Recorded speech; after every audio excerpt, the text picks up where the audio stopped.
ve edebiyat programlarıyla birlikte olacağız. Sevgili Pekan TV edebiyat severleri, bugünkü programımızı konuğumuzun sözleriyle başlamak istiyorum.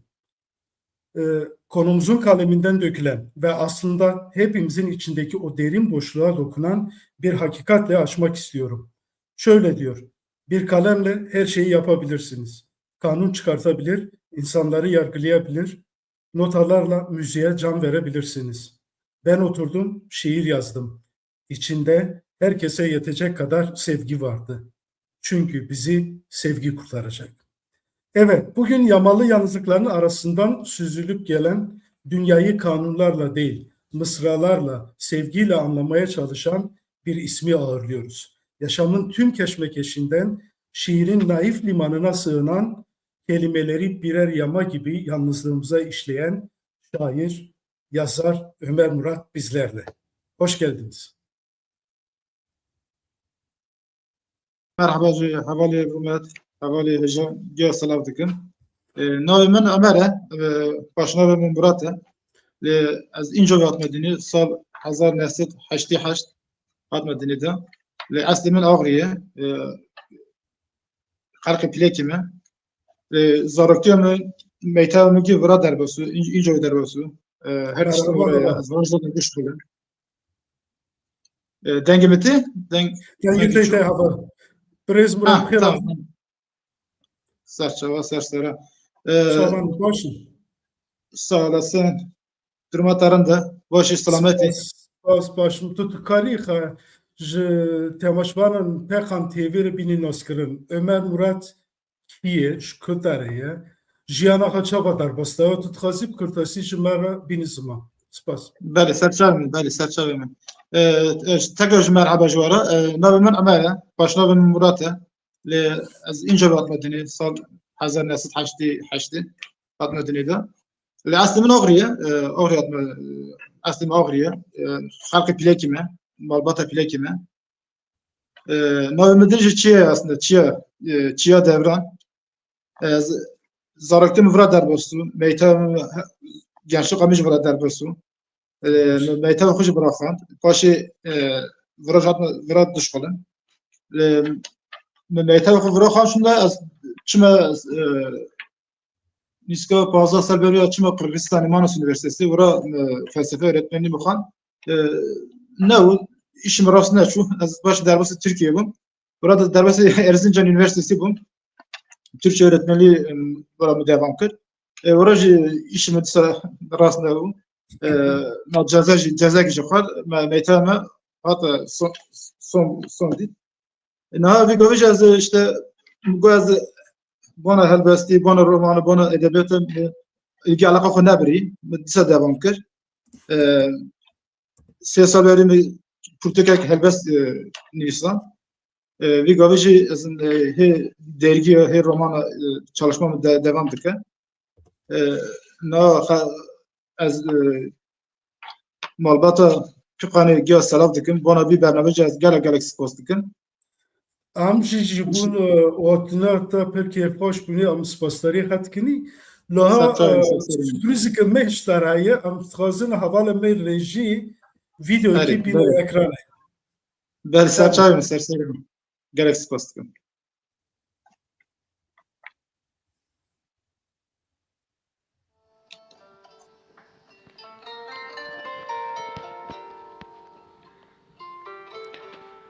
Ben antik köyde terk edilmiş bir harabeyim. Yorgun ve esmer coğrafyanın yetim çocuğu. İçimizde tozlu bir tarihin unutulmuş cesedi. Ben düğün sonrası evlere dağılma haliyim. Yangında en son kurtarılan değersiz herhangi bir eşya. Unutulmuş bir okul önlüğünün kopuk düğmesiyim. Ders notlarını vermeyen Tanrı'nın sınava koyduğu ölü bir mülteciyim.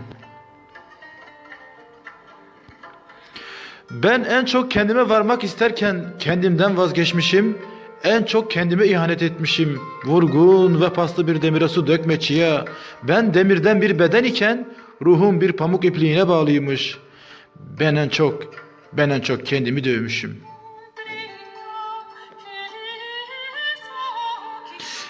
Meğer en çok ben kendimi katletmişim. Ben kendime yangınım, ben kendime su olmamışım. Sonra düşündüm kendi kendime, varlık bunun neresinde, yokluk bunun neresinde? Sen bu şiirin neresindesin?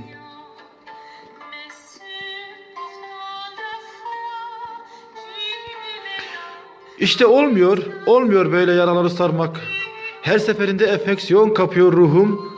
Kabuklarını kaldırma dedikçe kanıyor en şımarık yanı çocukluğumun.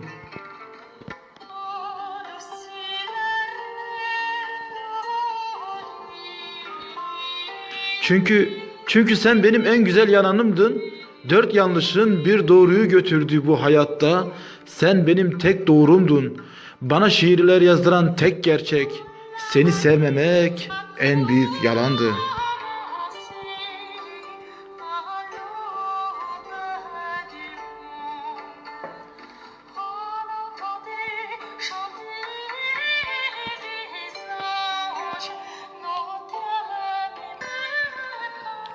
Ben ne aynalar kırdım sendeki bana varmak için, hiç ile piç arasında kalan öznesiz bir cümleyim. Eski bir Denk 5 kaseti, kitap arasında unutulmuş bir kuru yaprak. Ben bunların toplamı, sendeki benim eksiğim. Geceleri yıldız taklidi yapan yalancı bir mum ışığıyım. Sen kendinden gideli, ben yalnızlığın tarihçesini yazıyorum. Çünkü yalnızlık imgemle sulanan, bilinci eksik tarihim dilsizdir. Çünkü sensizlik cehennemle eşdeğer. Çünkü kırılacak o kadar kemiğim varken, sen geldin kalbimi kırdın. Çünkü ben okyanus taklidi yapan basit bir su damlasıyım.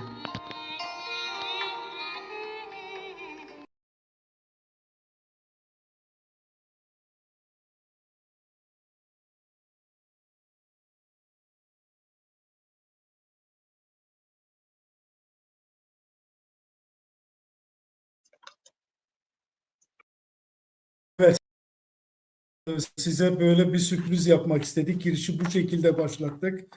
Ee, Kelimelerin ruhuna dokunan bir akşamı yaşayacağımızı düşünüyorum. Çok güzel kelimeler, duygu yüklü mısralar la dile getirmişsin bütün düşündüklerini ve hissettiklerini. E, Beğendiniz mi bu güzel sürprizimizi? Ben çok teşekkür ediyorum. Aslında gerçekten şu an çok onore oldum. Hem sana hem de senin nezdinde tüm Pukan ailesine teşekkürlerimi sunuyorum. Gerçekten çok onore oldum. Yani hatta duygulandım. Pek böyle alışkın değilim böyle şımartılmaya. O yüzden çok teşekkür Rica ediyorum. ederim. Minnettarım size. Başım gözüm üstüne. Sağ olasınız. Eyvallah, bizim için de çok güzeldi.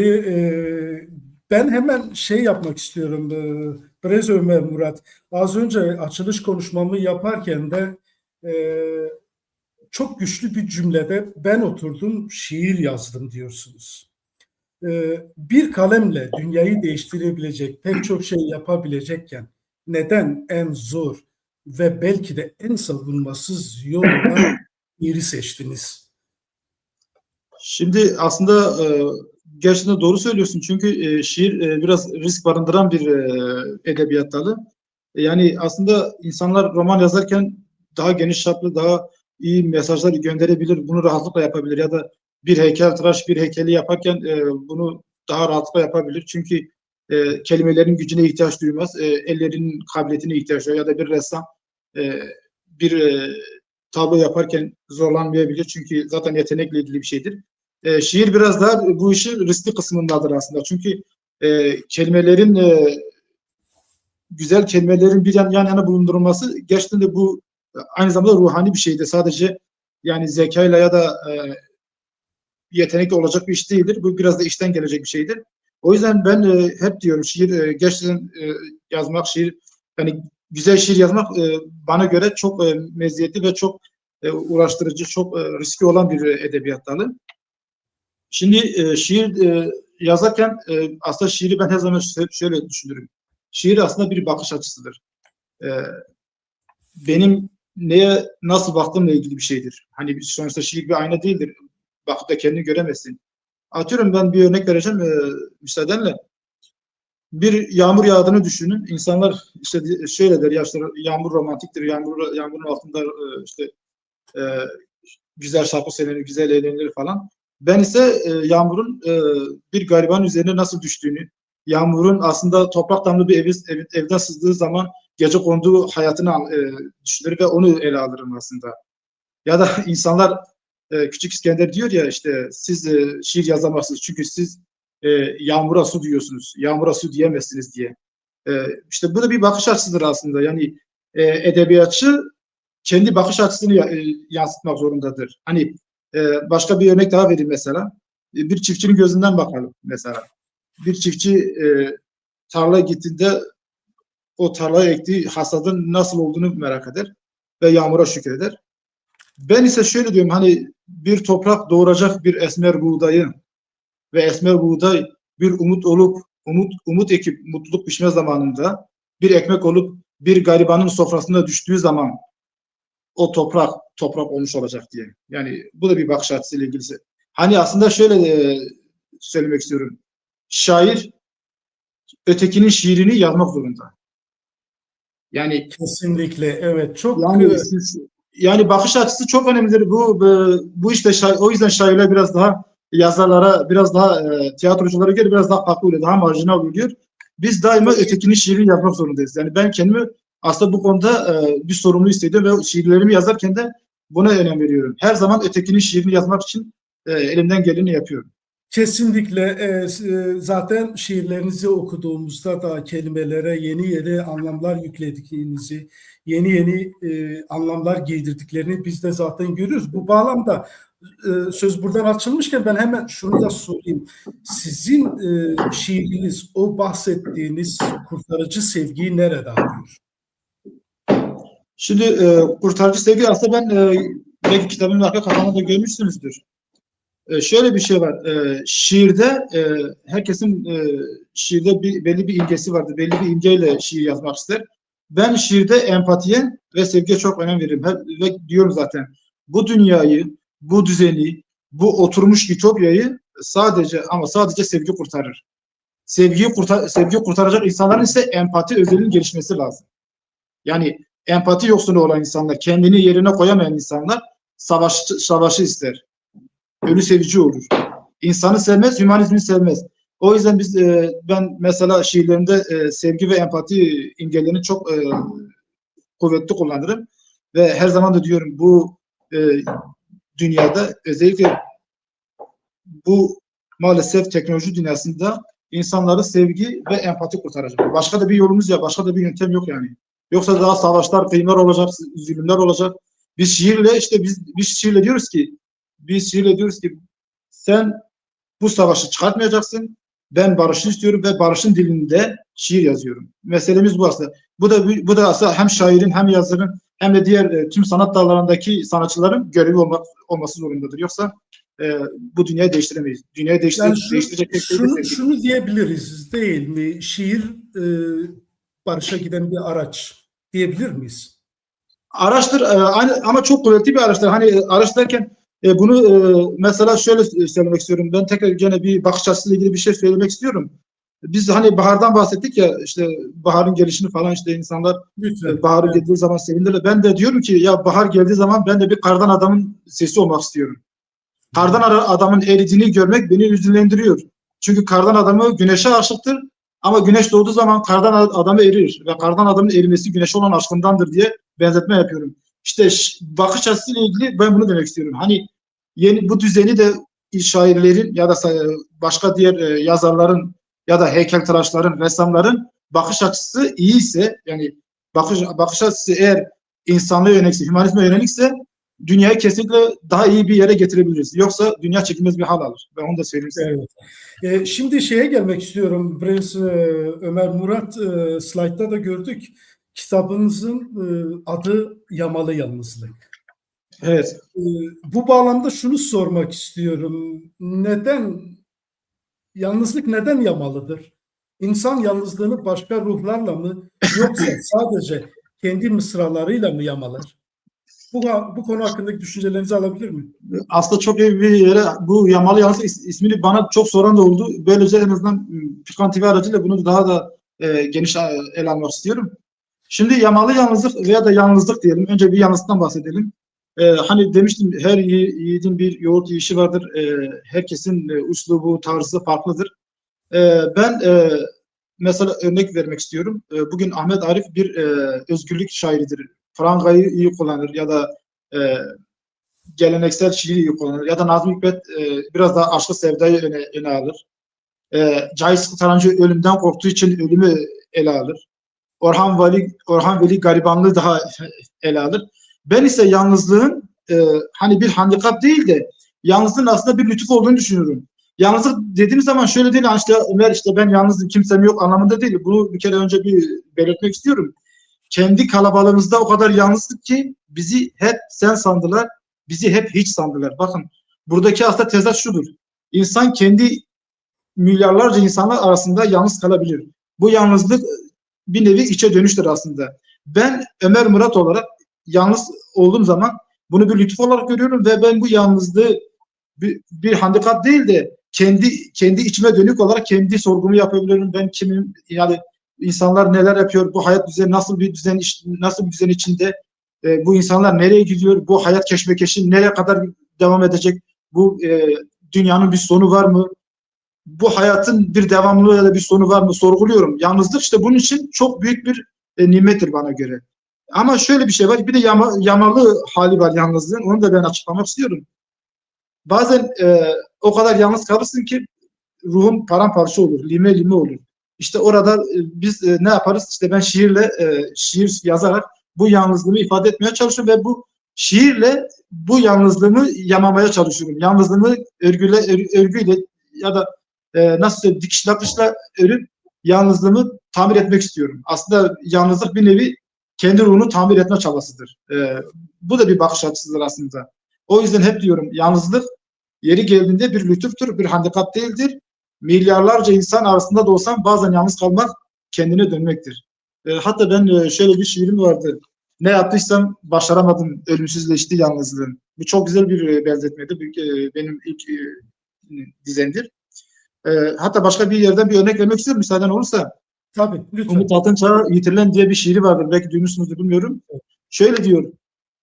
Ben ve yalnızlık zorlu bir savaşın unutulmuş cesedi gibi yatıyoruz yan yana. Öpüşüyoruz, sevişiyoruz da hatta. Tek umudumuzu göğe gelin ediyoruz. Telli, kavlu düğün işte. Öyle misin yalnızlık? Öylesini bırakıp gittiğim gibi misin hala? Hala ellerinde tutup sevgiyi dipsiz kuyuya salabiliyor musun? Hala öylesine yerini yurdunu bulamamış bir mavi ve aşkını şaşırmış bir tanrı. Öyle misin? Öyle misin ey yalnızlık diye bir betimlemesi var. İşte bak, yalnızlığı ne kadar güzel anlatıyor. Yani ben o yüzden hep diyorum. Ya da benim başka bir şiirim belki Çiğ Devran şiirinde de şöyle geçiyor. Ben ve yalnızlık unutulmuş bir cenaze töreninde yan yana gelen iki firariyiz. Yakalanırsak bu yalnızlık ayrılığa destan olacak. Yani yalnızlıkla ilgili ben şiirleri şiirlerde çok kullanıyorum. Aslında bir nevi ben de bir yalnızlık şairiyim diyebilirim. Ama yalnızlık şairi derken ama kendi iç dünyanıza da Kesinlikle, bir gezintiye çıkıyorsunuz. Yani gerçekten çok güzel ifade ettiniz. Bu güzel programı beğenmeyi ve kanalımıza abone olmayı unutmayın. Ömer Murat ile Yamalı Yalnızlık üzerine konuşmaya devam ediyoruz. Ömer Murat, söz şeyden açılmışken bir de kapak görselinizle ilgili bir sorum olacaktı. Çok dikkatimi çekti. Kapağınızda kendi söküğünü diken bir çocuk figürü var. Şiir yazmak insanın kendi ruhundaki sökükleri dikme çabası mıdır acaba?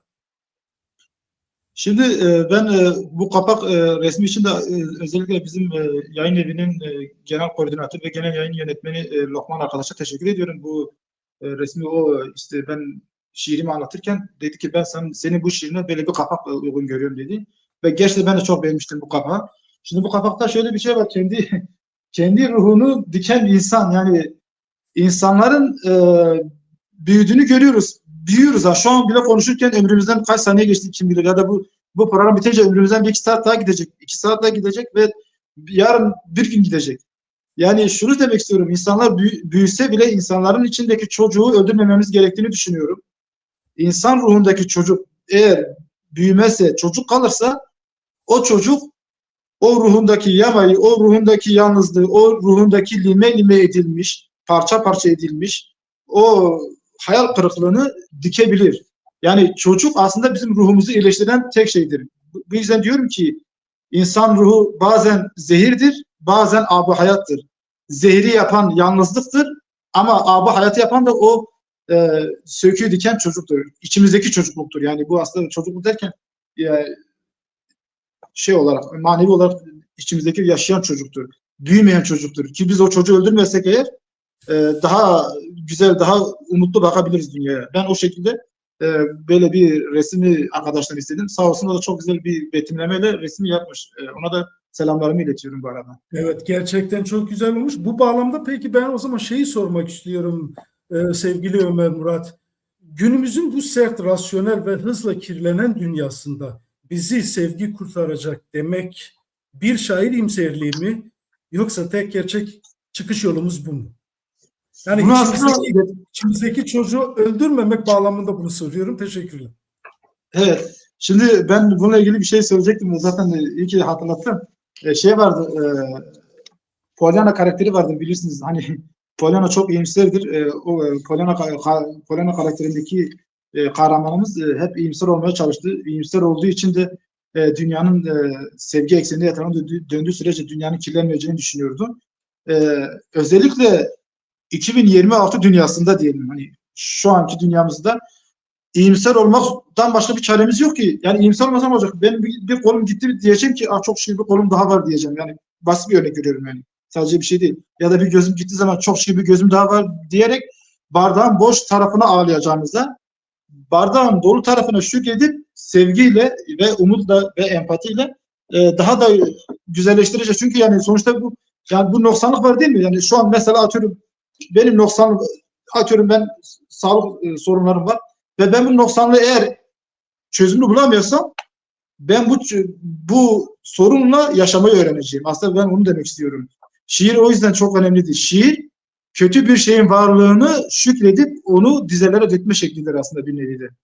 O yüzden hani dedin ya şair iyimserliği. Şair iyimserliği olmazsa yani şöyle söyleyeyim. Hadi gerçekten çekilmez olacak ve o zaman yazmanın da bir anlamı olmayacak ve ilham dediğimiz olay var ya, o zaman ilham da gelmeyecek. Çok şükür sevgi var ki, çok şükür şükredebilme var ki biz hala yazmaya devam ediyoruz ve hala ben umutla bakmaya devam ediyorum. Yani ben bu dünyanın daha da iyi bir yer olacağını düşünüyorum her şeye rağmen. Evet, ne güzel açıkladınız. Gerçekten bardağın dolu tarafını görememek. Belki de bütün mesele bu. Ben şimdi biraz başka bir yönden şey yapmak istiyorum. Konuşmayı, söyleşiyi biraz değişik bir... Peki Mehmet, ben araya girebilir miyim bu arada? Buyurun. Şimdi hani siz dediniz ya iyimserlik ya da polyanacılık ya da şükredebilme Evet. şeyle ilgili. Onunla ilgili ufak bir şey, ben bu şiirini çok beğenmiştim. Hatta bu Tamam. şiirin de çok ufak bir Hemen lütfen. dörtlük okumak istiyorum. Hı hı. Ne iç savaşımı kınayabildim, ne barış elçisi oldum kendime. Ben aynasız makyaj odalarımda kör bir palyaçoyu sevdim. Namazlık üstünde ağlayan, secde eden, tek koluna şükreden kadınları sevdim. Sevdiği kıza hediye almak için tiner parasına kıyan sokak çocuklarını sevdim. Naylon terlikli fakir kızları sevdim. Kitap okuyan çobanı, mayında kolunu kaybedip kolundaki saati kardeşine veren çocuğu sevdim. Bebeği üşüyünce odun alamayan, kendini asan kadınları sevdim. Besleme çantası boş olan yetimleri, karnı açlıktan guruldayınca arka sırada utanan, hırpalanan çocukları sevdim. Ama ben kötüleri hiç sevmedim. Çünkü onlar hep kendini sevdi. Yani bunu dememin nedeni işte hani bakış açısıyla ilgili. Yani sevmenin, yani şükretmenin ne kadar güzel bir şey olduğunu anlatmak için bu şiiri okumak istedim. Çok güzeldi. Bizimle paylaştığınız için de teşekkürler. Bu akşam gerçekten kelimelerin ruhuna dokunan mısralarla karşı karşıya kaldığımızı da belirtmek istiyorum. Bir şiirinizde kral çıplak diye bağırmalıyız diyorsunuz. Kral çıplak. Buradaki o bağırmalıyız çağrısı şairin topluma bir baş kaldırsın. Şimdi Peki Mehmet, ben onunla ilgili kral çıplak dediğim zaman bu aslında bir nevi biraz daha özele indirgenerek söyleyeceğim. ben Ömer Murat olarak da şu an bir çiğa derin olarak içimdeki çocuğun sözleriyle seslenmek istiyorum. Kral çıplak diyen insanlar cesur insanlardır. Kral çıplak diyen insanlar isyan kültürü olan, isyan kültürünü topluma yansıtabilen ve cesur olduğu halde bunu herkese yansıtabilen insanlardır. Örneğin ben herhangi bir çarpık düzene, herhangi bir ne bileyim e, diktatörlüğe ya da bir zalim egemenliğine karşı eğer ben sesimi çıkartmayacaksam ya da sen sessiz kalırsan sen de zalimsin. Diyeceğim ki Mehmet Gezen zulmü karşısında sessiz kaldı, kral çıplak demediği için Mehmet Gezen sessiz kaldığı için zalimdir. Biz işte bu yüzden bizim görevimiz bu yani. Hani sadece benim görevim değil de herkesin. Yani insan olabilen, insanlara insan gibi davranabilen herkes diyecek ki bu toplumda kral çıplak.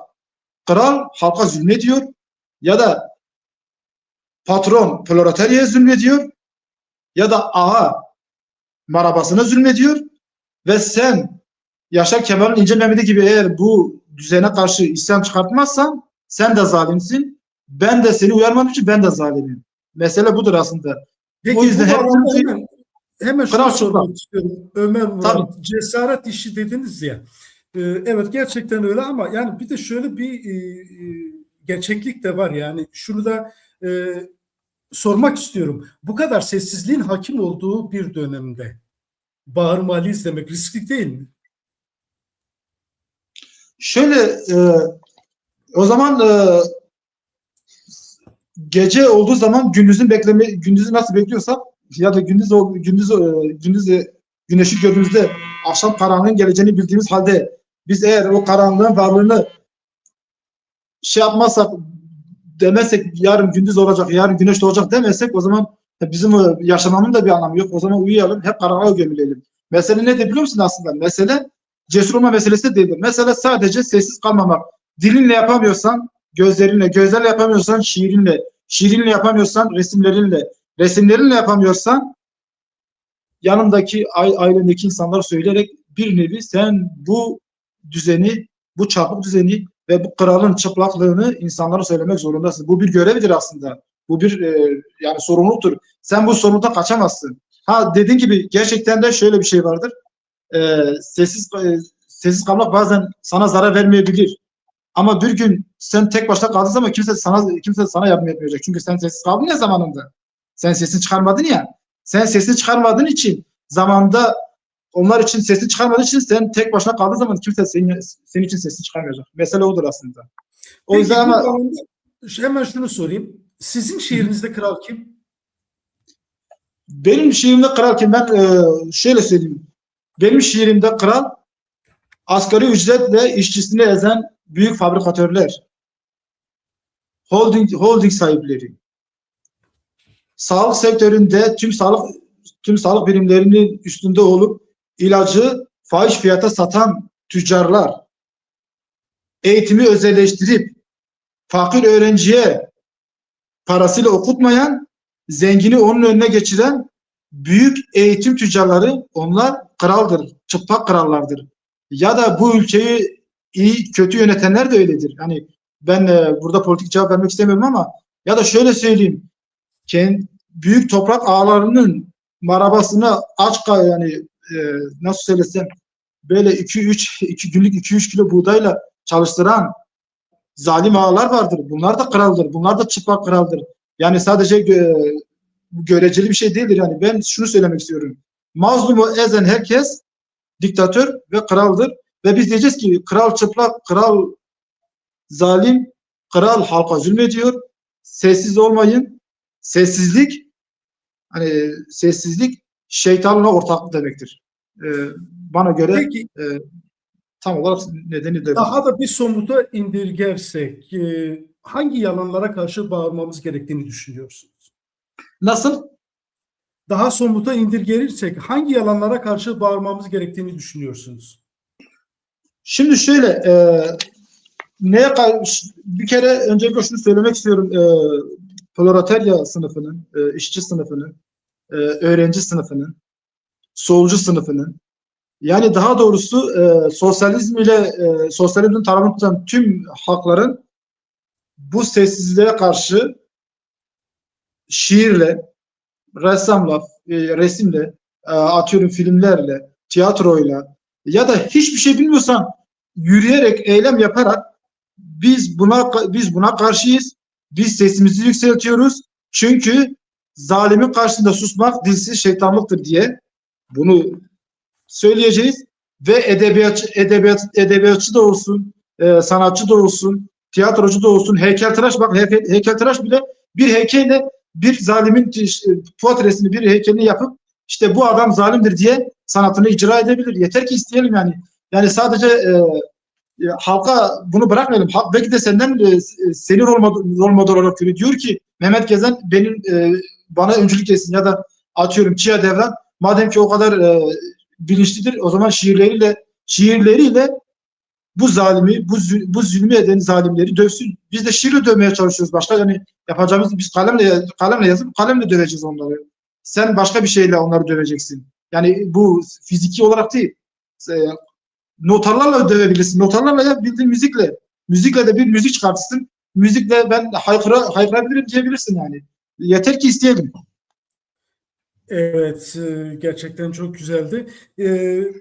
Kısa bir anons geçmek istiyorum. Sevgili Pekan TV seyircileri, bu güzel programı beğenmeyi ve kanalımıza abone olmayı unutmayın. Ömer Murat ile Yamalı Yalnızlık üzerine konuşmaya devam ediyoruz. Bu arada çok güzel bir izleyici sorusu da var. Onu da almak istiyorum. Tabii başkası.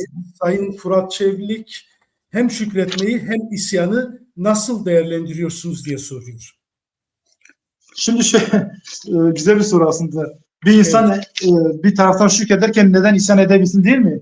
Şükrettiğimiz şeyin varlığı çok önemli.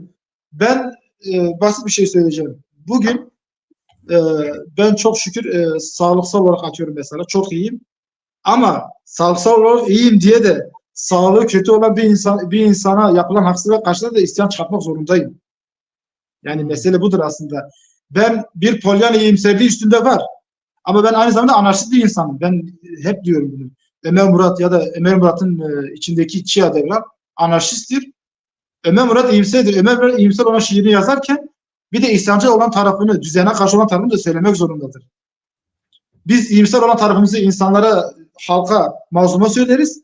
İsyanımızı ise işte dediğiniz kral çıplak meselesiyle ilgili ben bunu söylemek istiyorum.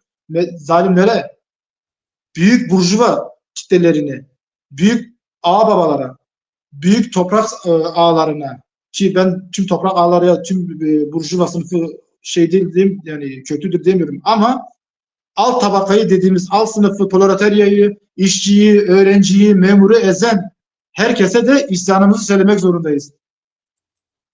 Bizim kendi sınıfımıza, kendi statümüzdeki insanlara şükretmeyi, sevgiyi, empatiyi yazarken yukarıdakilere de isyan bayrağımızı açmak zorundayız.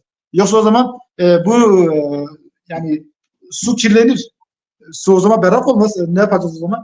O zaman çözüm bulamayız ki. Sanırım verdiğiniz cevap konuğumuzun sorusuna cevap olmuştur. Bu anlamda ben hemen şeyi sormak istiyorum. Az önce belirttiniz bir yanınızda polyanacılık, bir yanınız anarşist ruh. Peki içinizde bu iki duyguyu nasıl barındırıyorsunuz? Bu diyordu benim kardeşim diyordu sen abi diyordu sen şizofren misin? İçinde bir başka birisi de mi var falan diye. Hepimizin içinde aslında başkalar var. Biz sadece ona isimlendiremiyoruz. Bugün Mehmet Gezi'nin içinde belki de kötü yan da vardı, belki iyi yan da vardı, belki çocuklu hala vardır ama o çocuğunu çıkartamıyordur. İşte toplumsal normlardan dolayı, toplumsal baskılardan dolayı ya da mahallenin verdiği normlardan dolayı kendi çocukluğunu yansıtamadı. Ciddi bir Mehmet Gezen oldu ya da biraz daha işine gücüne bağlı bir Mehmet Gezen oldu ya da şu an işte bu programı sunan moderatör ciddi olmak zorunda. Ama şöyle bir şey var. Yani Ömer Murat neden çocukluğunu yaşamasın ki? Neden içindeki çocuğu çıkartmasın ki? Ya da neden içindeki diğer isyankar tarafını çıkardığı zaman bir şey olmuyor da ya da içindeki imsal tarafını çıkardığı zaman bir şey olmuyor da neden çok kişilikli olmayalım ki? Bu çok kişilikli zarar vermez ki. Çok kişilikli ne demek? Yani hani şöyle bir laf vardır. İnsanın içindeki farklılıklar insanın zenginlikleridir. Yani biz bununla yaşamak zorundayız. Çünkü niye? Ben atıyorum bugün mahallede dolaşırken mesela e, top oynayan çocukları gördüm. Ben niye? Belki ben çocukken mesela pek top oynayan birisi değildim. Çocuk işçiydim ben aslında. Yani bu çocukluğumdan beri çalışan bir insan olduğum için ben şimdi top oynamak istiyorum. Yani bu toplumsal normlardan dolayı top oynayamayacak mı? Ömer koca adam oldu. Ömer'in içinde bir çocuk olamaz mı yani? Mesele budur aslında. Herkesin içinde iyi bir karakter vardır ve biz de bu iyi karakteri çıkartmaya çalışıyoruz. Benim içindeki iyi karakter de Cihat Evran. Oraya da geleceğim. Sadece yamalı yalnızlığa tekrar gelmek istiyorum. Şimdi yamalı yalnızlık bir teselli mi? Kitabınızın adı Yamalı Yalnızlık.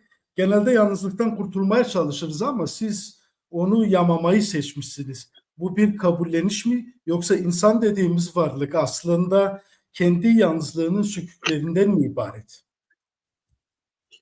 Ya şöyle bu Şeker Portakal'da bir Zeze karakteri vardı. Şöyle diyordu, portakal ağacıyla konuşurdu. Portakal ağacıyla konuşurken diyordu ki benim acılarım dinecek mi ya da ben unutabilecek miyim ya da ben bu yalnızlığı nasıl yapacağım? Diyordu ki sen unutamayacaksın. Peki ne yapacağım diyordu. Sen bu varlıkla ya da bu nostaljiyle alışacaksın diyordu. Başka çaremiz yok. Ben de böyleyim yani bugün içimizdeki yalnızlık yani bu içimizdeki yalnızlık toplumsal yalnızlık değil. Bu içimizdeki yalnızlık işte benim şu an işte benim kimsem yok anlamında da değil. Şu an mesela senin gibi dostlarım var ya da Pıkan TV ailesindeki gibi güzel insanlar var. Ben yalnız mıyım? Değilim. Ama kendi içinde yalnızım. Kendi içimdeki Çiğ Devran'la bir yalnızlığım var. Ve ben bu yalnızlığı eskiden bir handikap olarak görürdüm. Bu yalnızlığın bana bir negatif olarak yansıyacağını düşündüğüm halde sonra ben bu yalnızlık ile ilgili şöyle bir kanıya vardım. Bu yalnızlığı ben kendime bir vicdan mahkemesi yaptım. Ve ben bu mahkemede beraat ettim. Nasıl beraat ettim?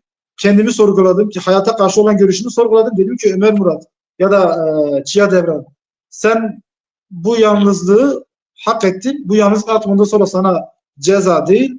Bu yalnızlık bundan sonra sana lütuftur. Sana zehir değil. Sana abi hayattır. Ve ben bu yalnızlığı kötü olarak görmüyorum. Herkes bazen kendi yalnızlığında kendisi sorgulayabilmeli. Bugün sen eve gittiğin zaman sürekli ailenle görüşürsün ama bazen ailen yanında olmadığı zaman, çocuğun yanında olmadığı zaman kendinle muhakeme ettiğin zaman aslında huzur bulacaksın. Ben bunu tavsiye ederim. Bazı insan yalnızlığıyla yaşayabilmeli. Ya kesinlikle mesela Mecnun'u, Leyla, Muhammed'i, Hıra'da, İsa'yı, Çarmı yani bunlar bize bunları çağrıştırıyor. Gerçekten çok güzel. Şimdi şiirlerinizde ben çokça rastladım. Siz de biraz değindiniz Çiğ Devran. Çiğ Devran içinizdeki çocuk olabilir, başka kim olabilir? Söküğünü yani kapakta var söküğünü yani acılarını dikerken kullandığı iplik bir şiir midir? Artı kapakta neden bir çocuk figürü var? Şiir yazmak o çocukluk masumiyetine bir geri dönüş çabası olabilir mi? Cihat Devran karakteri şöyle söyleyeyim. Aslında herkesin bir karakteri vardır. Bugün ben hem şiir yazarken hem hikaye yazarken şu an kitabımda da Cihat Devran karakterini kullanıyorum. Bu çıkarsa ileriki zaman süreçte konuşacağız. Sadece dipnot geçiyorum. Romanımda da Cihat Devran karakterini kullanıyorum. Çünkü Cihat Devran karakteri benim et beden hali olan Ömer Murat değil, benim ruhumdaki isimdir. Ve bu içindeki Çiğ Devran Ömer Murat'ın isyankar halidir. Ömer Murat'ın anarşist halidir. Ömer Murat'ın ötekilere nasıl baktığıyla ilgili yorumlayan karakteridir. Ben Çiğ Devran'la tanışıyorum. Hani diyeyim yani biraz da mizah olsun. Çiğ Devran'la ben en son ne zaman tanıştım? Yanlış hatırlamıyorsam bundan 10-15 sene önce o kadar umutsuzdum ki her konuda. Çünkü savaşlar oluyordu, insanlar ölüyordu, büyük katliamlar oldu o dönemlerde falan. Ve ben dedim ki bu dünya nereye gidecek? Ben bu dünyada nasıl bir yere sahip olacağım?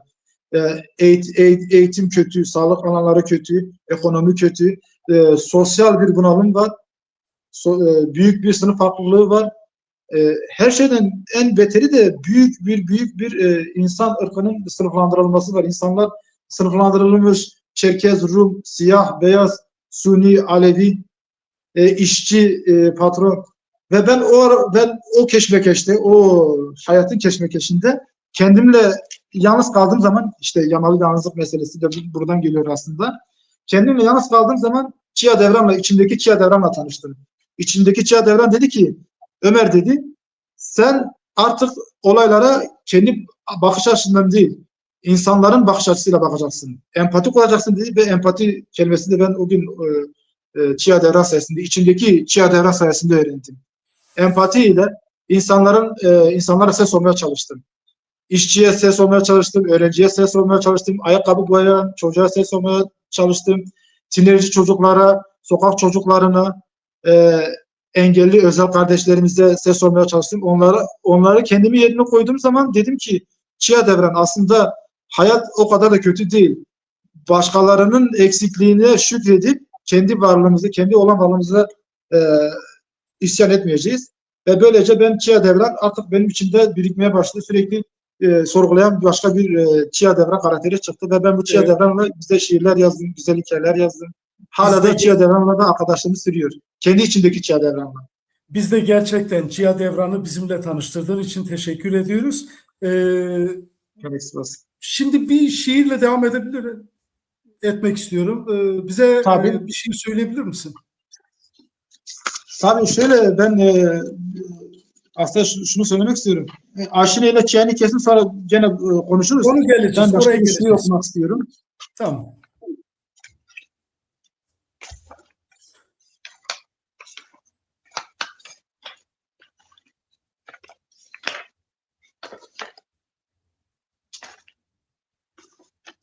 Bu içindeki Chia Devran'ın isyankar halinde olduğu bir dönemde yazılmış şiir. Bunu okumak istiyorum. Lütfen. Savaş sonrası yorgun bir cenaze töreninde sen gülüşümüzü ziyan ettin. Yalnızdım, yorgundum ve üşümüştüm. Bin bir renkli çiçekler gördüm senin o derin gözlerinde. Sen gittin çok sonra gözlerini birilerinde bırakarak. Ve renkler kayboldu, sensizlik, karanlık bir gece. Sen mutluluğun rengini hüznün karanlığına hibe ettin. Sen gözlerinin rengini intiharların siyahına peşkeş çektin. Sen umudun rengini kör bir nefrete kurban ettin. Kırgındım, biçareydim ve üşümüştüm. Ölü bir çocuğun kırgın ve mülteci bedeninde büyümeye başlarken kaybettim seni. Sen gülüşümüzü ziyan ettin. Ah sen bizi ziyan ettin, tarumar ettin. Savaş sonrası yorgun bir cenaze töreninde avareydim, sensizdim ve üşümüştüm. Bu bizim Chia Devran'ın isyankar hali, yani biraz da umutsuz olan insanlara karşı yazdığı bir şiir. Evet. Bazen karamsar şiir yazmak da çok önemli, çünkü en azından içimizdeki aydınlığı daha rahat görebiliriz diye düşünüyorum. Evet, ben bu anlamda bir de şeyi sormayı, bu programı hazırlarken çok çarpıcı bir cümle şiirlerinde gözüme çarptı. Gerçekten çok etkilendim. Bunu da bir soru olarak sormak istiyorum. Aşk gerçekten tek kişilik bir ibadet midir? Evet. Yani bu soru çok... Şimdi ben aslında bununla seninle biraz hani şey yapalım, kritik de yapalım, biraz beyin fırtınası yapalım. Müsaaden olursa. Ben sana bir şey sormak istiyorum. Sen aşkın varlığına inanıyor musun? Yani aşkın ne kadar real olduğuna inanıyorsun? Aşk diye bir şey var mı? Aşk yoksa sadece bir takıntı mı? Onu ben sana sormak istiyorum. Sonra onunla ilgili bir cevap vereceğim sana. Yani elbette ki aşkın var olduğunu düşünüyor, hissediyorum. Hissediyorsun. Yani aşkın bana göre şöyle bir hali var. Madde hali var. Hani katı, sıvı ve gaz hali diye söyleyeyim sana. Evet. Bana göre aşk işkenceli bir mutluluktur. Neden aşk tek kişilik bir ibadettir diye dedim, onu da sana söyleyeyim. Çünkü ben aşkın bir kere belli bir bedeller ödendiği zaman aşk olduğunu düşünüyorum. Bugün Leyla ile Mecnun'un aşkının anlatılmasının sebebi neydi biliyor musun? İmkansızlığıydı. Ya da bugün bizim Ahmet Hani arka tarafta da var. Mem ile Zihni'nin aşkı kavuşması değildi, ayrılığıydı. Ve ben şöyle diyorum, hep diyorum, aşk ayrılıkla başlar. Ayrılık, kavuşmak aşka ihanettir derdim ben hep. Çünkü aşkı en derin yaşayanlar, aşk ayrılığını, aşk acısını çeken insanlardır. Aşka aşk yapan aslında aşkın verdiği acıdır. Ben bunu şiirlerimde sürekli söylüyorum. Hatta diyorum işte, ve aşk tek kişilik ibadetti. Senle ben yasaklı bir tarikat. Güneşle dünya arasına giren bir semt tutulması yaşandı. Metcezir tüm ruhum. Yalancı bir cennet mi masal, yoksa cennetin masalsız yalan mı? Yani aslında şunu demek istiyorum. Aşka aşk yapan kavuşmalar değildir. Aşka aşk yapan büyük ayrılıklar, büyük yıkımlar, büyük hayal kırıklıklarıdır. O yüzden ben atıyorum mesela bugün pembe dizilerdeki aşklar sizce şiire konu olabilir mi Mehmet abi? Yani e, Hayır. modern bir aşk o zaman olur, ya da işte Uzak Şehir gibi diziler var, saçma sapan diziler var.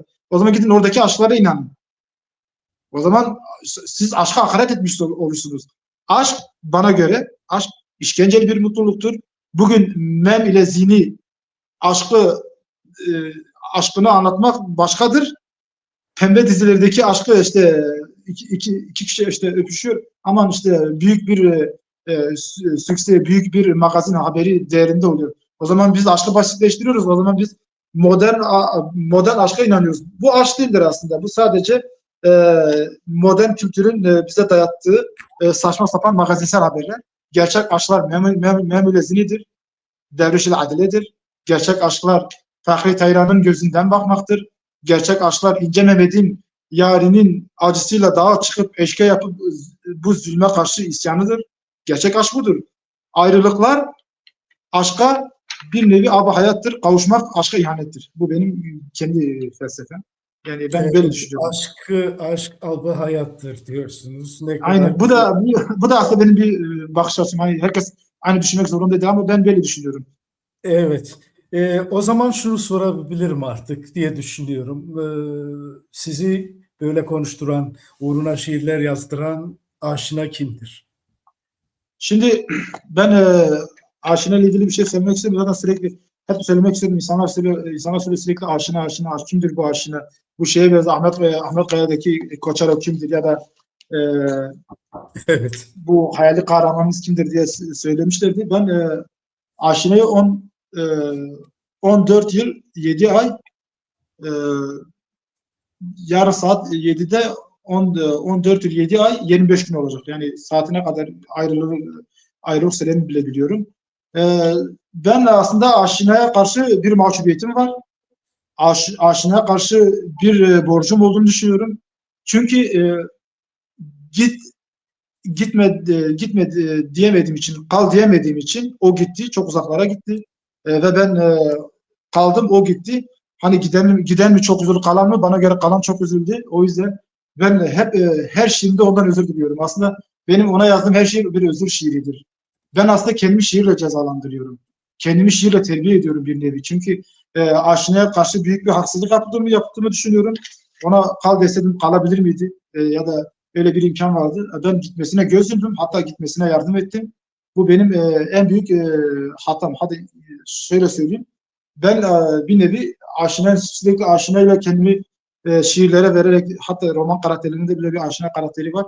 Yaparak aslında bir nevi kendimi cezalandırıyorum. Sürekli bu cezamı, bu acımı diri tutuyorum. Hani bir nevi kendi işkencemi kendim uyguluyorum. Kendi iş muhasebemi yapıyorum. Ona gitme deseydim belki kalırdı. Dediğim gibi çok büyük bir zaman dilimi oldu. Hala taze, hala diri. Ve ben ona karşı artık artık bir yerden sonra bana göre sevgiye dönüştü. Ona karşı bir mahcubiyetim var. Hep özür dileyerek, hep özür diliyorum ondan. Peki burada şunu sormak istiyorum. Kalsaydı aşk olur muydu? İşte şimdi evet, ben onu diyecektim. O zaman aşk olmazdı, ne olurdu? Çok büyük bir sevgi ve şefkat olurdu. Belki de sürekli kavga eden, didişen iki insan olurduk. Ama aşk olmazdı, doğru söylüyorsun. Belki Peki, de dediğim gibi ayrıldığımız için aşk oldu. tamam. O zaman şimdi biraz başka bir perspektiften gidelim diyorum. Tabii. Şiirin mutfağına dönmek istiyorum. Sizin için bir şiirin ilk dizesi nasıl düşer zihninize? İlham mı? yoksa disiplinli bir çalışmanın ürünü müdür şiirleriniz? Valla ben önce şunu söylemek istiyorum Keki Mehmet.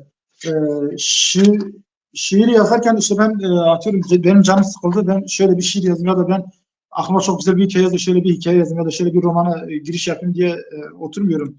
Biraz doğaçlama olması lazım. Biraz altyapı olması lazım. Yani sürekli işte ben işte oturayım da şiir yazayım derken de bile kelimelerin gücüne inanmamız gerekiyor. Kelimeleri nasıl kullanacağımıza inanmamız gerekiyor. Eğer kelime dağarcığımız yoksa, kelimeleri iyi bir yerde süsleyemiyorsak o zaman şiir yazmayız, mani yazarız. Bunu sakızlarda falan bir mani yazarız, olur biter. Ya da Kemal Sunal vari sevdim seni gül gibi, yaptım beni kül gibi bir basit cümleyle de şiir deriz yani buna. Şiir biraz daha ilham gerektiren bir şey olduğunu düşünüyorum ama ilham için de belli objeler lazım. Belli bir yaşanmışlık lazım. Belli bir nesne lazım, bir obje lazım. Atıyorum ben bugün mesela başından bir şey geçti ama onu bile şiirleştirmek istiyorum. Bir çocuk gördüm mesela. Ben geçen gün hatta bunun da şiiri belki vardır. Ona bir bakacağım zaten de. Güvercin Cenazesi diye bir şiirim vardı. Bu mesela ben sabah giderken bizim mahallenin bir tane çocuğu vardı. Baktım ağlıyor. 2-3 kişi var. Güvercinleri ölmüş. Güvercine bir cenaze töreni yapıyorlar. Ve ben bir güvercin cenazesinden geliyorum diye bir şiir yazdım. Yaşanmışlık öyle. Çünkü Onu bir soru daha sorarak ondan sonra o şiiri alabilirsek abi olur. sevinirim. Sadece şu şeyi bitirmek istiyorum. Şunu da söylemek istiyorum. Yani şiir dünyanızı kurarken hangi ustalardan el aldınız? Hangi ustalardan etkilendiniz? Sizi besleyen o ana damarın iklimleri kimler?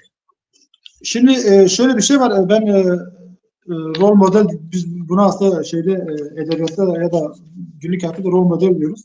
Ben rol model aldım. Hani onlardan ilham aldım diye demeyeyim de ama ben şiirlerini beğendiğim, şiirlerine çok hayran kaldım. Çok şair var. Çok harika, mükemmel insanlar var. Onlar sanatçı, ben hatta onların gözünde onlar benim üstadım. Ben onları överken bile haddim değil aslında. Bugün ben bir Nazım Hikmet'i överken bile ben asla haddim değil yani. Ömer Murat Elçi'ye de kim de Nazım Hikmet'i övüyor diyebilirsiniz belki de. Belki öyle bir yargı da varabilirsiniz. Ama ben bugün 2006-2007'ydi yanlış hatırlamıyorsam. Bizim edebiyat öğretmeni Arif Kızılkaya, tanırsınız zaten Arif Kızılkaya. Keki Vahdi Çelik çok iyi tanır onu. Evet. Edebiyat öğretmenimizdi lisede. Ben lise 1'e geldiğim zamanlar daha o zaman hayatın gerçekliğiyle pek o kadar yüzleşmediğim için edebiyatla ilgili pek haşır neşir değildim. Arif Hoca bana bir Nazım Hikmet kitabı verdi. O dönemde biraz müfredata göre yasak olduğu için bir şey yapardı. Çok iyi hatırlıyorum, bir tane gazete kağıdına sarıp bana vermişti. Dedi git bunu oku dedi. Ya dedim ben okuyamam. Benim çıkışta gideceğim işte boyamaya iş yapacağım. Dedi oğlum dedi oku, bir şekilde oku dedi. Aldım şöyle yaptım. Gittim eve memleketimden insan manzaraları Nazım Hikmet. Ben okumaya bir başladım Mehmet abi. Allah'ım dedim bu yani bu kadar basit ama bu kadar derin bir şiir yazılır mı? Aynı gün bitirdim şiiri, sonra gittim dedim Arif Hoca bana başka kitaplar ver. Bana şeyi vermişti. Ahmet Arif meşhurdu o zaman. Hasretle prangalar eskittim. Evet. Sevdan beni terk etmedi sevdan beni. Aç kaldım, susuz kaldım. Hain ve karanlıktı gece. Can garip, can suskun, can paramparça. Terk etmedi sevdan beni. Bir özgürlüğü o kadar güzel söylüyor ki ben bugün o kitabı da aynı gün bitirdim. Adiloş Bebe'yi tanıdım. Adiloş Bebe'nin bir düzene karşı nasıl uyarıldığını söyledim. İşte Adiloş Bebe, bunlar engelekler ve çıyanlardır. Bunlar aşımıza göz koyanlardır. Tanı bunları, tanı da büyü. Yani bu şiir işte daha ne yazılabilir ki? Ardından Orhan Veli'yi okudum. Orhan Veli'nin çok güzel bir şiiri vardı. Onu da çok ufak söylemek istiyorum. Müsaaden olursa. Hani bir şey vardı, bu Ahmet Kusi Tecer ile ilgili çok yakın arkadaşlar. Bir gün Ahmet Kusi Tecer Orhan Veli ile karşılaşıyor. Diyor ki benim sevdiğim kız vardı, sen hatırlıyor musun ne oldu falan diye. Ve orada Ahmet Kusi Tecer Orhan Veli diyor ki hani bir sevgilim vardı 7-8 sene önce. Dün yolda karşılaştım. Sevindi beni görünce. Evet. Sokakta ayaküstü konuştuk oradan buradan. Evlenmiş, çocukları olmuş. Biri kız, biri oğlan. Seni sordu, değişmedi dedim. Anlıyordu. Bir suçlu gibi ezik, sana selam söyledi dedi. Ve ne kadar güzel, bakın arkadaşını şiirle eski sevdiğini, platonik aşkını öyle güzel anlatıyor ki Orhan Veli orada duruyor, tıkanıyor. Ne diyor biliyor musun? Ağlasam duyar mısınız sesimi mısralarımda? Dokunabilir misiniz gözyaşlarıma ellerinizle? Bilmezdim şarkıların bu kadar güzel, kelimelerin ise kifayetsiz olduğunu bu derde düşmeden önce. Bir yer var, biliyorum, her şeyi söylemek mümkün. Epeyce yaklaşmışım, duyuyorum, anlıyorum ama anlatamıyorum. Yani o da ona bu şiirle cevap veriyor. İşte ben hep diyorum, Evet. şiirler yaşanmışlık olmadığı sürece şiir olmuyor yani. Zeki Evet. Mehmet. Her şeyin Yani bir hikayesi, şiirin hikayesi olması lazım. Şiirin hikayesi olmadığı zaman o şiir olmuyor ki. Bir mani oluyor ya da kesinlikle oraya zaten geleceğiz. Bu zaten vesileyle oluyor. evet Evet, bu vesileyle biz de Kadir Çelik hocamıza buradan selamlarımızı gönderiyoruz. baş Kendisi, gözüne böyle Kadir abi kendisine selamlarını iletiyorum. başarı dileklerini gönderiyoruz. Bu anlamda verdiğiniz bu cevapla da Seyit Demir arkadaşın sorusuna cevap oldunuz. Teşekkürler. Soru neydi Seyit abinin? Yok Kadir Hoca sadece başarı dileklerini göndermiş. Seyit abi bir soru sormuştu da ona bakabilir O miyim? hangi şeylerden Tamam. etkilendiniz diye mi? Aynen zaten biz onu konuşuyorduk. Evet, Bugün biz bir şey zaten daha onu söylemek konuştuk. istiyorum. Evet. Müsaadenizle bir şey vesileyle, daha söylemek evet. istiyorum. Bu Bir de vesileyle- şimdi hakkını yemek istemiyorum. Bizim bölgemizin de çok değerli şairi var. Ben onu da o benim üstadımdır bana göre. İki değerli insan var. Biri Lokman Kurucu'dur. Biri de Ömer Faruk Hatipoğlu'dur. Ve Ömer Faruk Evet. Hatipoğlu ben İsmailoğlu'nun kitabı en çok sevdiğim benim başucu kitabımdır. Ve Ömer Faruk Hatipoğlu çok güzel bir şeyi vardır. Bu düzenle, bu adalet, bu sisteme karşı çok güzel bir kıtası var. Diyor ki yarasanın gündüz mahkemesinde gecenin dilinden konuştuğu bir şahinin pençesindeki serçe. Yani bu kadar güzel bir yozlaşmış sistemi o kadar güzel bir şiirle anlatıyor ki yarasanın gündüz mahkemesinde ne kadar adalet sağlanabilir ki?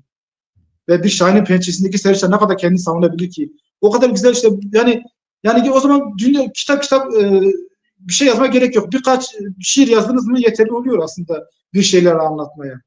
Yani barışı mı anlatmak istiyorsun? Gidin Nazım Hikmet'i dinleyin. Başka bir şey değil. Ben şimdi günümüze gelmek istiyorum. Tabii. İçinde bulunduğumuz bu hızlı ve dijital çağın şiirin ve edebiyatın hala insanlığı iyileştirme gücü var mı? Çünkü programın başında da bizi sevgi iyileştirecek demiştiniz ya. Bu önermeyle ilgili olarak şiir bizi gerçekten iyileştirir mi? Şiir seni iyileştirir ama tabii bu sadece şiire bağlı değil. Bugün sen hasta mecaz alanında benzetme yapmak istiyorum. Bugün kanserdir ve tedavisi yoktur. Biz onu şiirle iyileştiremeyiz. Ama en ufak bir umut var ise, bak en ufak bir umut var ise şiir o umut kapısından sızar bir ışık bir şey vardır. Işık oku vardır. O ışık oku oraya girer, o karanlığı keser atar. Mesele odur aslında. Şiir her zaman diyorum, şiir günümüz dünyasında, karanlık dünyasında bir ışık hüznesi. Biz ona tireş diyoruz. Güneş oku, tireş. O tireş, o karanlığın içinde değil mi gerisi önemli değil. Şiirin bana göre en büyük özelliği de bu. Bazen romanlar falan atıyorum klasik romanlar olsun ilham olmayabilir çünkü insanlar bazı ama bir şiir her şeye yetiyor. Bugün birlik ve beraberliği anlatabilmek için yani bir şiir bir dize yetiyor. Yaşamak bir ağaç gibi tek ve hür ve bir orman gibi kardeşçesine. Bu yeterlidir. Yani daha ne kadar birlik beraberliği anlatacak bir şiir arayalım ki? Yaşamak bir ağaç gibi ama yeri geldiğinde ise bir orman gibi kardeşçesine yaşayabilmek. Çok güzeldir. Meşe ağaçları, meyve ağaçları, gölge ağaçları hepsi farklı olmasına rağmen bir orman olabiliyorsa eğer şiir işte bunu anlatıyor bize. Yani daha ne olabilir ki yani? O zaman şöyle sorayım. Az önce de satır aralarında değindiniz. Madem ki buradan konuştuk. Günümüzde şiirin sosyal medya aracılığıyla hızla tüketilen bir nesneye dönüşmesi maalesef. sizi endişelendiriyor mu? Ben Şiirin bu konuda kesinlikle. derinliği bu hızdan nasıl etkileniyor? Şimdi Mehmet abi ben bu konuda biraz da kendimi eleştirmek istiyorum. Ben de ne yazık ki popüler kültürün çarkına kendi ruhumu kaptırdım. Niye kaptırdım onu da söylemek istiyorum. Ben eskiden kitap yazarken kalem kullanırdım. Benim eski bir daktilom vardı. Buradan Hasan Güneş'e selam olsun. Daktilomu kaybetti sağ olsun. İnşallah bir gün izne gelir bana daktilomu bulur. Ben daktilo yazan bir insandım. Hem eserlerimi hem şiirlerimi falan. Daha sonra bu teknoloji çağında o kadar tembelleştik ki ruhumuzu da tembelleştirdik. Kendimizi de tembelleştirdik. Ve ben şiirlerimi falan artık sosyal medyada paylaşmak zorunda kalıyorum. Çünkü niye? Biraz daha etkileşim olsun. İnsanlar ki ben yani yalan yok. Ben şu an Türkan TV ya da Mehmet abi, işte Vahdi abi, hatta Vahdi abi dedi, sen beni tanıyor musun? Dedi vallahi abi dedim yalan yok, seni sosyal medya aracılığıyla tanıdım. Ya da Kadir abi, işte Çiğdem arkadaş onları, Zahir arkadaş onları, hepinizi sosyal medyayla tanıdım ama sosyal medyanın kötü yönü şudur. İnsanların bir kere ruhunu tembelleştiriyor.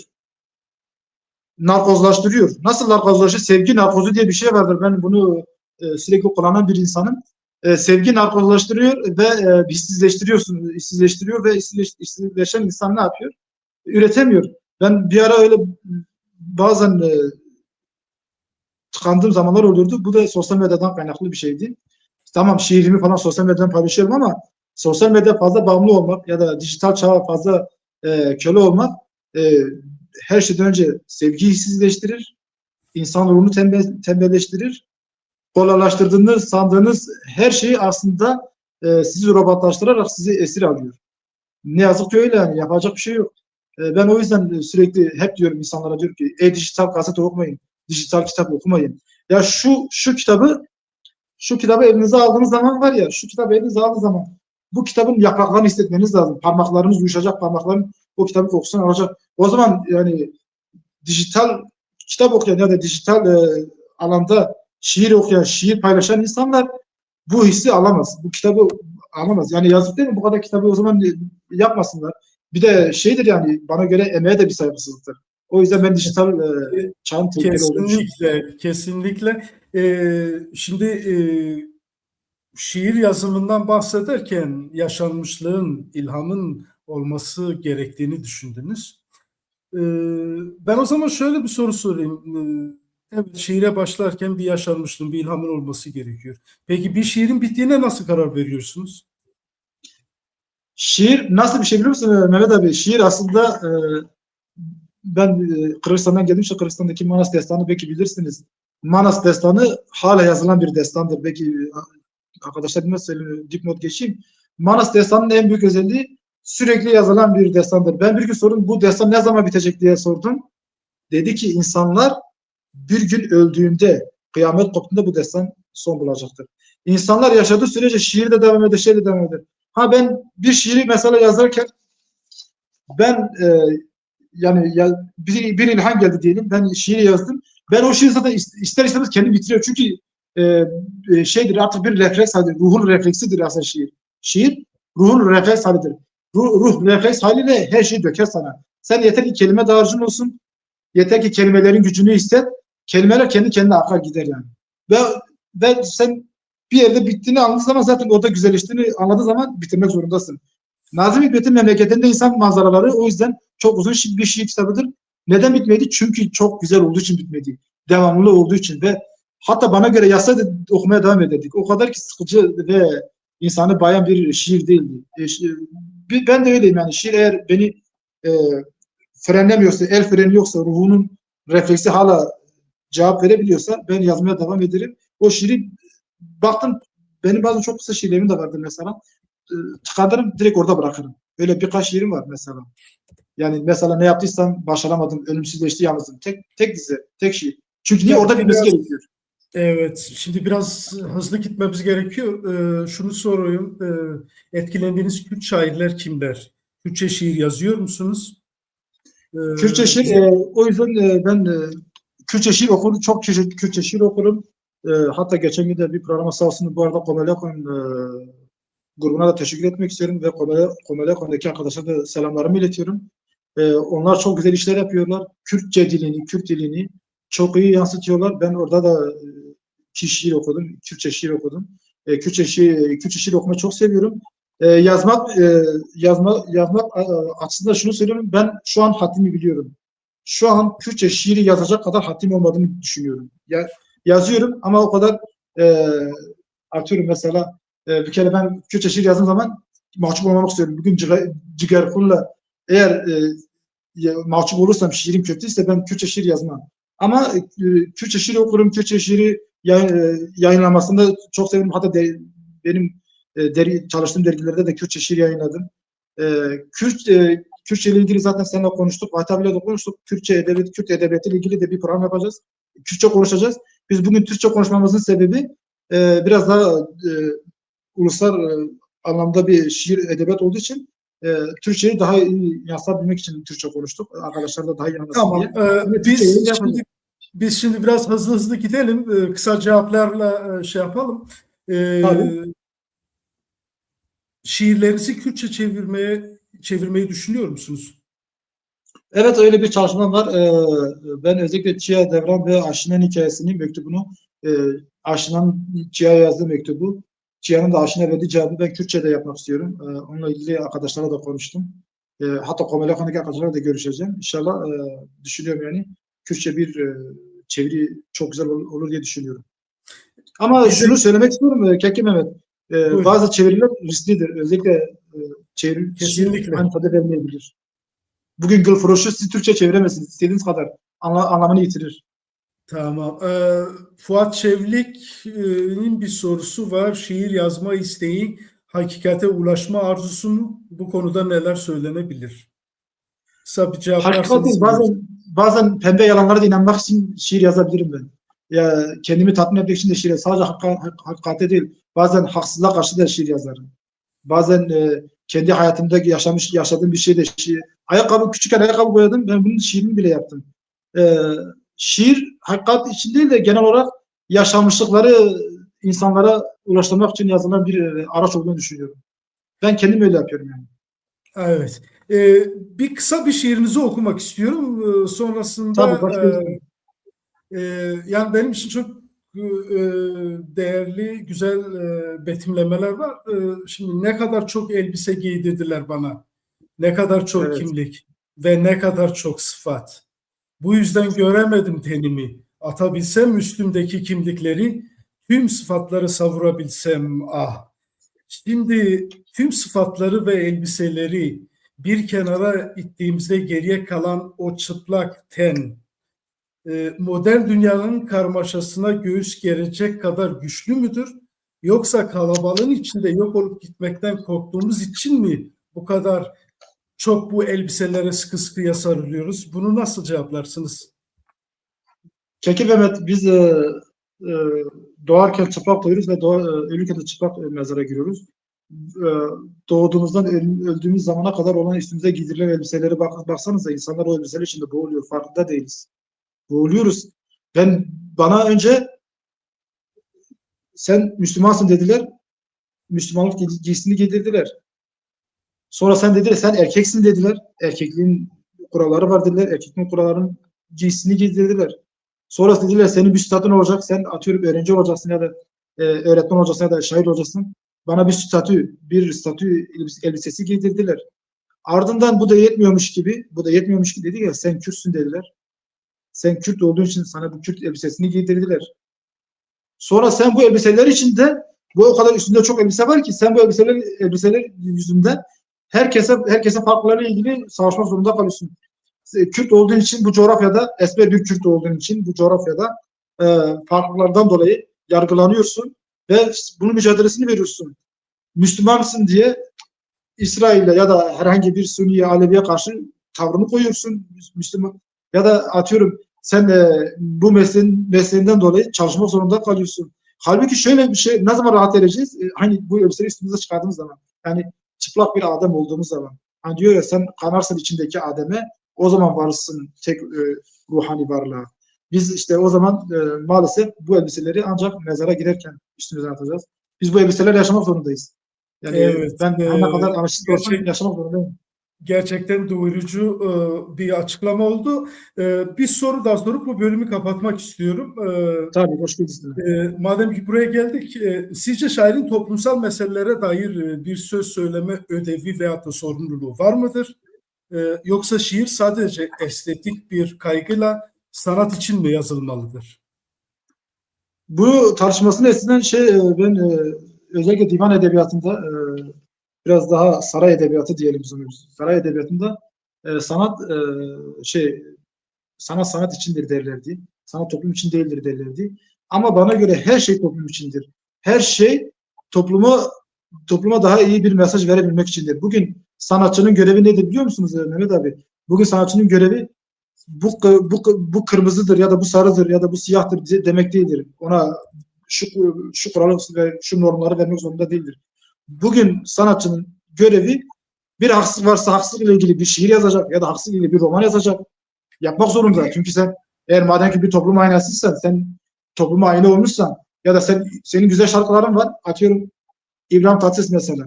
Çok güzel şarkılar var değil mi? Sesi de güzeldir. Yani onu yani hem şey olarak da sevmediğim halde harika bir sesi vardır. Ama İbrahim Tatlıses gidip de topluma karşı bir mesaj vermiyorsa, sürekli sarayı övüyorsa o benim sanatçım değildir ki Mehmet abi. Senin de sanatçın seni temsil etmiyor ki. Çünkü sanatçı halkı temsil edecek.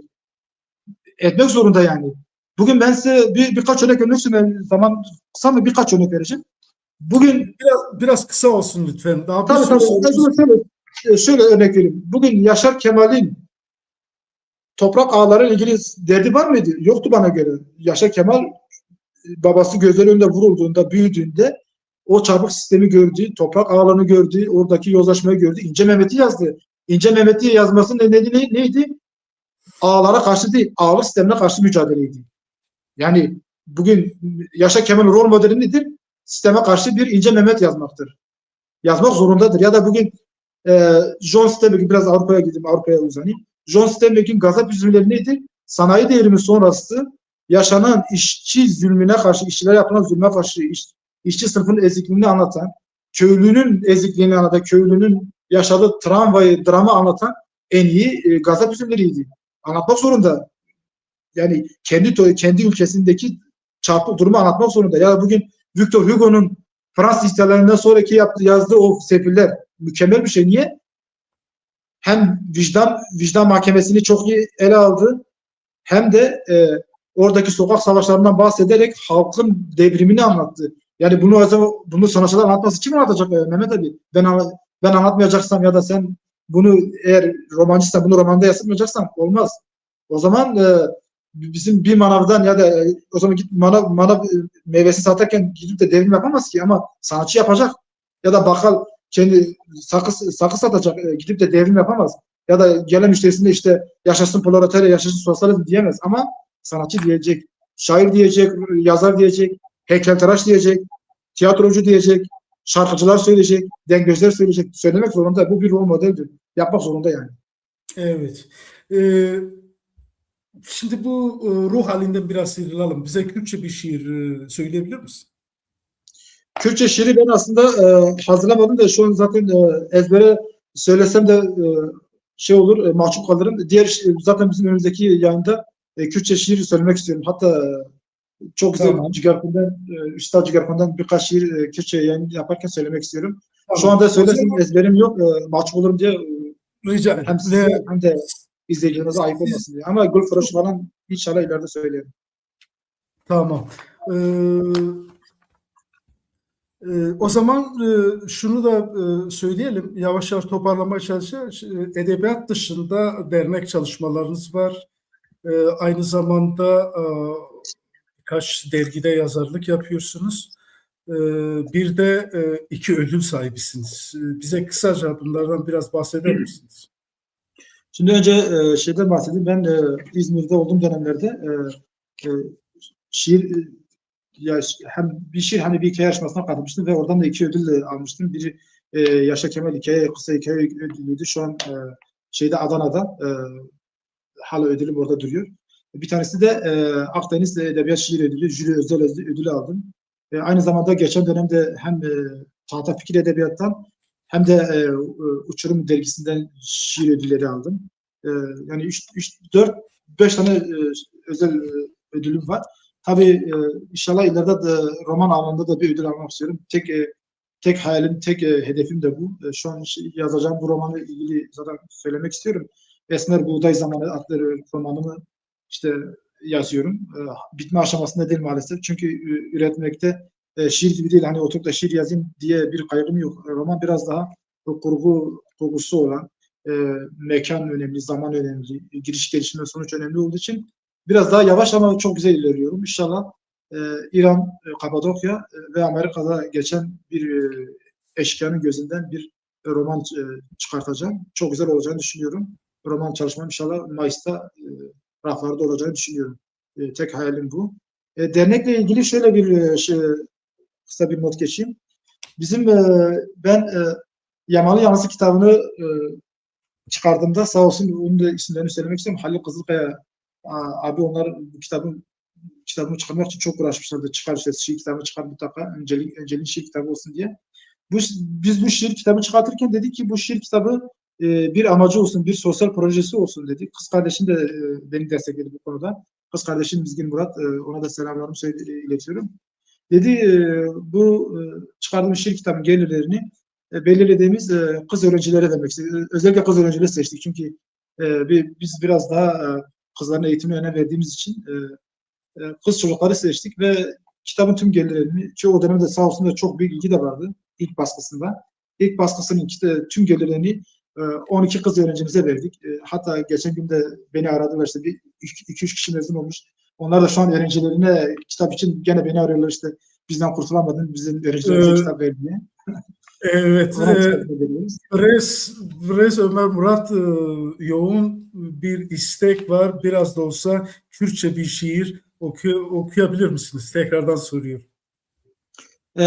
O zaman Gülfroş şiiri vardı ama şu anda yanımda değil de ben biraz şey yapayım. Olmazsa Gülfroş şiiri biraz toparlayayım. Gülfroş şiiri biraz sonra. Tamam, hazır olduğunuzda söylersin.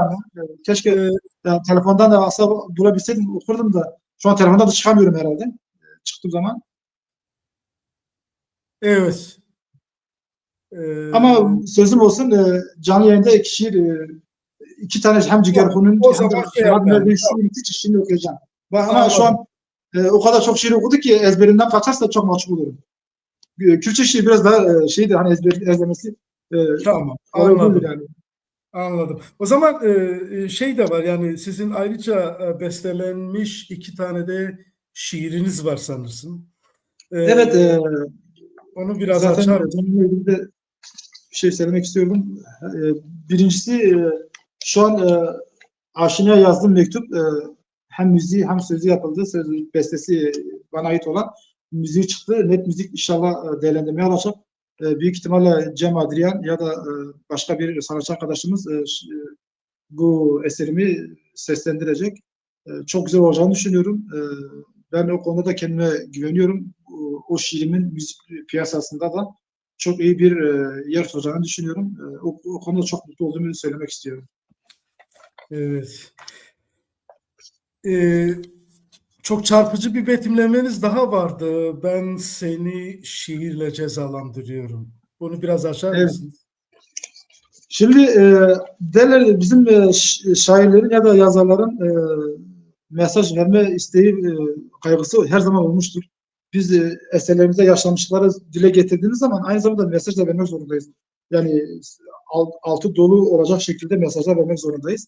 Ben birisine kızdığım zaman, birisine isyan ettiğim zaman da onları şiirle cezalandırırım derdim. Şiirle terbiye etmek derdi. Kendimi de aslında şiirle cezalandırdım. Az önce demiştim ya. Aşinaya olan mahcubiyetim, aşinaya olan borcum yüzünden sürekli onu şiirle cezalandırdım. Aslında halbuki kendimi şiirle cezalandırıyorum. Şiirle terbiye etmek, şiirle ima etmek, şiirle insanı dövmek, insan ruhunu dövmek çok önemlidir. Yani bu konuda da ben hep diyorum, insanın ruhunu şiirle dövebilirsiniz. İnsan ruhunu şiirle terbiye edebilirsiniz.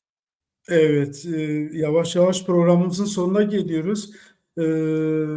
Bize bir şiir okur musunuz bitirmeden önce? Peki şöyle o zaman şöyle yapalım.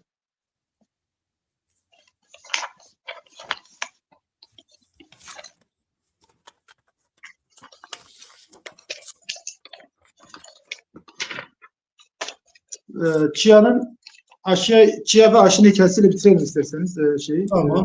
Yani şiire başlama dernekle ilgili bir şey söylemek istiyorum. Kitap derneği biraz havada kaldı. Evet. Kitap atölyemiz vardı. Kız kardeşim, ben ve kız kardeşim Mizgin Murat, Helin Arslan, Lokman Lice, Habar Orsa Çelik, Nuray Karaca 5-6 kişilik bir ekiptik. Biz işte şiir kitabını çıkarttık sonra işte bu kız çocuklarına verdiğimiz eğitim desteklerinden sonra biz devam etmek istedik. Sağ olsunlar Ahbap Derneği, Haluk Levent'in derneği, ondan sonra Gökkuşağı Vakfı, 1 Milyon Kitap Derneği, ve daha bir sürü dernekle sürekli bize irtibata geçti, bize kitap gönderdi ve biz de bu kitapları köy okullarına, köy çocuklarına ya da ihtiyacı olan, durumu olmayan öğrencilere verdik. Yaklaşık 15 bine yakın kitap dağıttık ve yüzlerce çocuklara, yüzlerce çocuğa, yüzlerce öğrenciye kitap gönderdik. Bu vesileyle ben hem kendi adıma hem de kitap atölyesi adına bana da bunu söylemeye fırsat verdiği için Pıkan ailesine teşekkür ediyorum.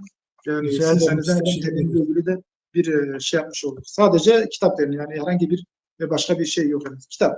Gündemimiz sadece kitap. Şimdi bir gün Aşina uzaklara gidecektir.